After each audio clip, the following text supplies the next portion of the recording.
या न्यूज बुलेटिनचे सहप्रायोजक आहेत गोकुळ।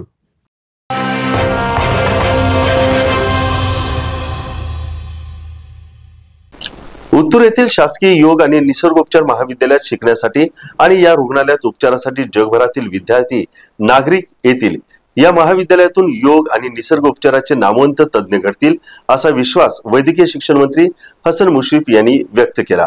राज्यातील पहिल्या शासकीय योग निसर्गोपचार महाविद्यालय आणि रुग्णालयाच्या प्रथम वर्ष BNYS 2024-25 च्या प्रवेशास प्रारंभ आणि उद्घाटन प्रसंगी मंत्री मुश्रीफ हे बोलत होते। मंत्री हसन मुश्रीफ म्हणाले की शासकीय योग निसर्गोपचार महाविद्यालय आणि रुग्णालयाचे मूळ कॉलेज उत्तूरमध्ये आहे। या महाविद्यालयाची इमारत पूर्ण होईपर्यंत सुरुवातीची 2 वर्षे ते बहिरेवाडी येथील JP नाईक स्मारकाच्या इमारतीमध्ये भरणार आहे।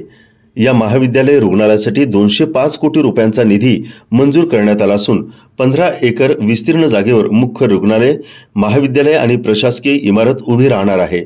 महाविद्यालयाची क्षमता 60 विद्यार्थ्यांची असून या ठिकाणी स्टाफ क्वार्टर्स, सुसज्ज ग्रंथालय, नॅचरोपॅथी थेरपीज केंद्र, ऑडिटोरियम, ट्रीटमेंट केंद्र, डाएट सेंटर, स्विमिंग पूल, 200 मुलं आणि 200 मुलींचं वसतिगृह, चिकित्सा केंद्र, बहुउद्देशीय हॉल, योगासन हॉल, योगावर आधारित चालण्याचा ट्रॅक अशा विविध सुविधा असणार आहेत।